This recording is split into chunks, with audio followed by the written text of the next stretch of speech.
points out, the exhaust on this is so, it's just positioned correctly. What it does do though, see this gone a bit yellow? Yeah, it discoloration. Makes it, you have to just clean it up all the time. But great positioning for the exhaust. Great positioning for the exhaust.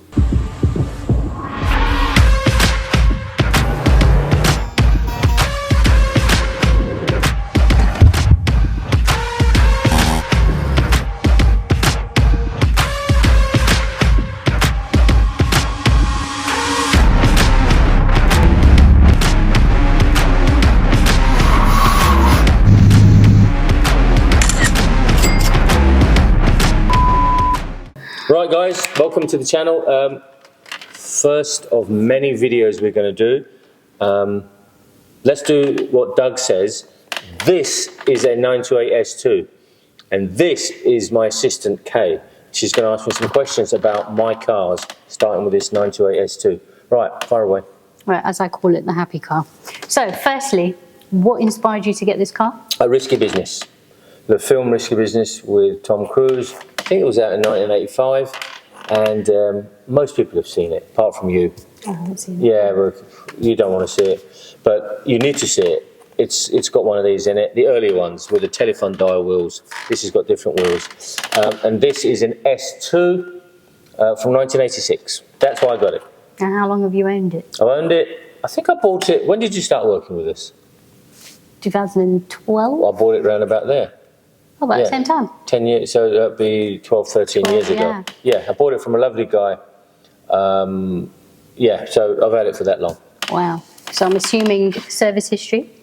You've got It's lots got full of service history, yeah. In fact, it's got full service history, which I'm sure you want to go through. Yeah, let's go take a look. 2 folders full of service history. This is so nice to see.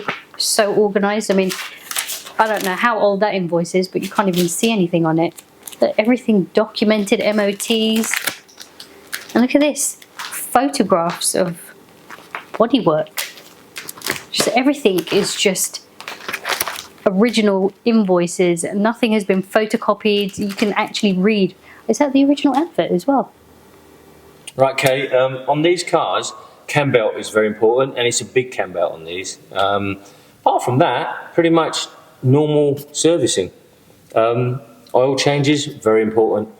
Every year put fresh oil in it. Air filter, look at this massive air filter on here. Change that whenever it's dirty. Transmission oil, change that. And just keep on top of it. The compressor, aircon compressor, I took out and refurbished. I've got to, well, it's back on, but we've got to gas it. Regas. Regas it. But otherwise, I tell you what's bad for these cars is lack of use. Well, you're using it a lot more now, aren't you? Yeah. This summer I've used it a lot. I took it out last night and I was surprised how good it was. And funny enough, after 80 miles, when I drove it back, I noticed it was driving better because it cleaned all the engine and all the carbon deposits, all that crap. Or whatever it is. I'm not technically minded too much on the engine side, but that's what it did. So yeah, so that's it on this engine. Nothing else has been done. But I have got a proper sound system installed. I'll show you that. Okay, so I am an Alpine fan. As we know, as I know. At the time when you were born, Alpine was the big sound system. In fact, Lamborghini, that car there, Alpine used Lamborghini to advertise their car. So if you look at, in fact, there's one over there, Body by Lamborghini. And, and Audio by Alpine. There you go. So in my head, Alpine has always been the best. Probably there are other sound systems out there now, but Alpine is the best for me. Right. So upgraded. The good thing about Porsche is they provide great location, especially 928. So you didn't need to cut anything out. No, nothing. Mids and tweeters. This is how it came from factory.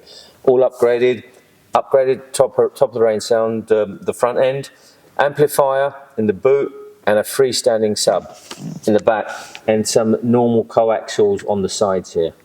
And that sounds epic, and it sounds amazing. In fact, yesterday, I just tell you. I can vouch for that because I've been in here when you've had the music blowing. Yep, there you go. Okay, so my favourite thing about the car are these pods. Yeah. What's your favourite thing?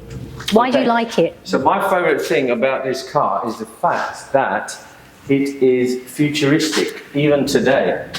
You know, yesterday when I was driving it, people, I'm sure the young generation, look at this and go, is this a new model that's been released? Because, you know the bumpers that you see on modern cars, you know on your Merc, Yeah. you've got integrated bumpers. Yeah.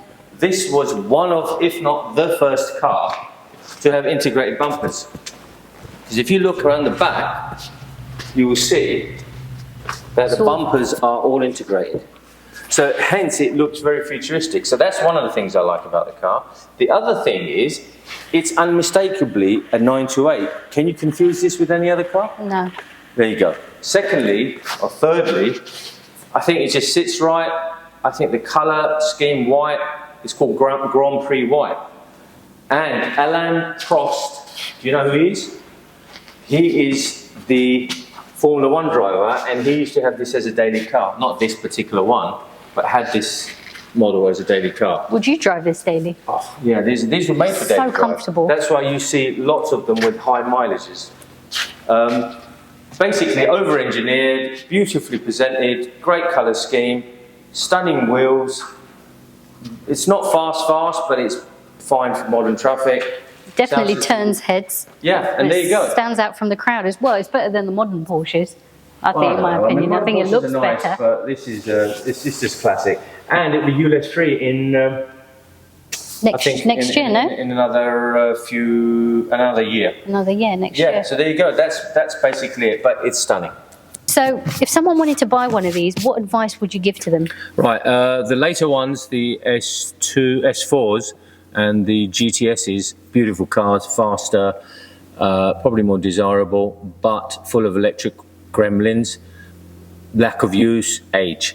The S2s are nowhere near as prone to electrical faults because there's not a lot of electrics in them. So my personal advice would be to go for an earlier car up to the S2, 85, 86, because it will be less problematic. This hasn't, in 10 years or 12 years, hasn't caused me any issues. Electric works fine, but I use it a lot. And when I say a lot, 1,000 miles a year. So yeah, try and buy the best you can for the money. Although they were galvanized, rust can take hold.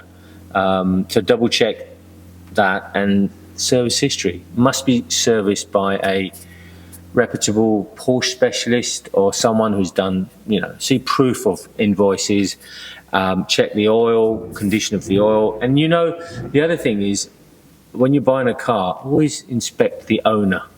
If the owner is nice, tidy, and presents the car well and has kept his other cars well, the car is going to be good. Otherwise, the car is going to be shit. And what about price bracket? Price bracket, they start at cheap now. At the moment, they're flavour of the month because they're cheap. 8 grand will buy you one, all the way up to 30, 40,000 for really top-end GTSs, which are rare. But something like this, 15 to 20 grand will buy you one. This has done 80,000 miles. Yeah, it's just a nice place to be. They're Grand Touring cars, GT cars. So you can literally be sitting at 80, 90, 100 miles of power all day and travelling. And the last question then is this one up for sale? No.